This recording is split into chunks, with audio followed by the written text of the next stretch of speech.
આજ કોઈ બાપ એને દીકરીને જે દિવસે બોલાવતો બંધ થઈ જાય તેથી એ બાપની વેદના એ દીકરી સહન ન કરી શકે કે આજે આ જગતની અંદર મારે એક જ એવું સ્થાન છે મારી પાસે, અને બાપ છે ને બાપ એના માટે દીકરી માટે દરિયો છે. આજે આ જગતની અંદર જેથી વિદાય હાલતી હોય દીકરીને સાસરે મોકલે, અને એ સાસરે મોકલતા હોય ને તેથી બધા હિપક્યા ભરી ભરીને રોતા હોય, પણ એનો બાપ તો એક ખૂણામાં ઉભો ઉભો રોતો હોય કે મારી દીકરી નથી દેતો, હું કલેજાનો કટકો દઉં છું. જેથી માતા સીતાજીને જ્યારે કન્યાદાન કર્યું જનક રાજાએ, અને આમાં દશરથ રાજા ત્યાં એની સામા મળ્યા, અને દીકરીની જેથી વિદાય હાલતી હતી ને, અને વિદાય હાલતી હતી ને ત્યારે જનક રાજા બે હાથ જોડી અને પગે લાગ્યા દશરથ રાજાને કે આજી કે હું મારું સર્વસ્વ આપું છું, અને કદાચ મારી દીકરીથી જો કાંઈ ભૂલ થાય ને તો એને કાંઈ કહેતા નહીં, કારણ કે એને ફૂલની જેમ મેં વાંચવીશ, એને ક્યારેય દુઃખ ન આપતા, અને હું તો તમારી પાસે યાચક છું. ત્યારે દશરથ રાજા જનક રાજાને બે હાથ જોડીને પગે લાગે છે કે તમે અમારી પાસે યાચક નથી, યાચક તો અમે છીએ. તમે તો દાતાર કહેવાઓ, કારણ કે તમે તો દાન આપ્યું છે. શેનું દાન આપ્યું છે? કે દીકરીનું કન્યાદાન કર્યું છે. અમે તો દાન લેનારા છો, તમે તો દાન દેનારા છો. દીકરીનો બાપ છે ને એ કોઈ દી યાચક નથી હોતો, એ તો મોટો દાતાર હોય છે. કન્યાનું દાન આપે, મોટામાં મોટું આ જગતની અંદર જો દાન હોય ને તો એ કન્યાદાન છે.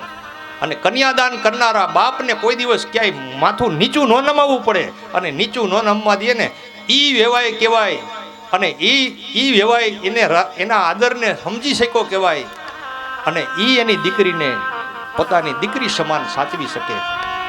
રાજા દશરથે જનક રાજાને વંદન કર્યા કે આજ પછી ક્યારેય તમે હાથ ન જોડતા.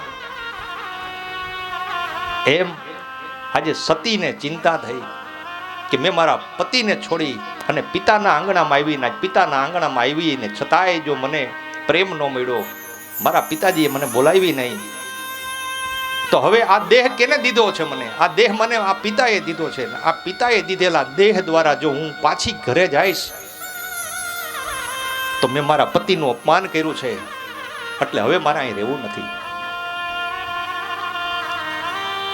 એટલે ફરતી કોરીને યજ્ઞ મંડપની અંદર આમ માતાજીએ પ્રદક્ષિણા શરૂ કરી.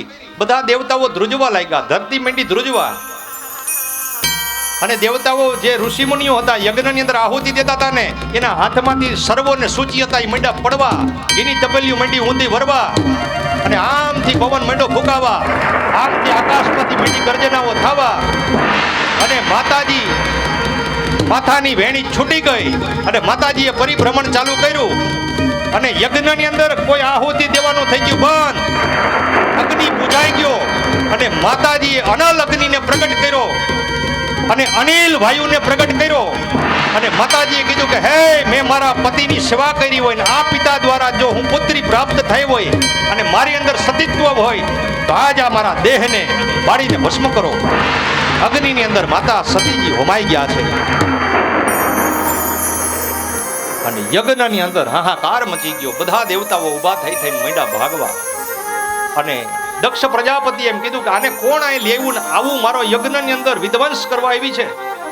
હવે ભગવાને જેથી સતીજી જતા હતા ને ત્યારે ભગવાન ભોળાનાથે એના નંદી શૃંગી અને ભૃંગી બેયને મોકલા હતા કે જાઓ, કે મને ખબર છે કદાચ માથાકૂટ કઈ થાય તો.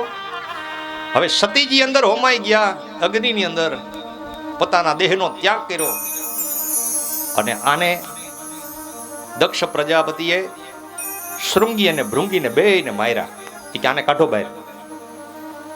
એની માથે હાથ ઉપાડ્યો, અને આ બાજુ યજ્ઞની અંદર વિધ્વંસ થયો.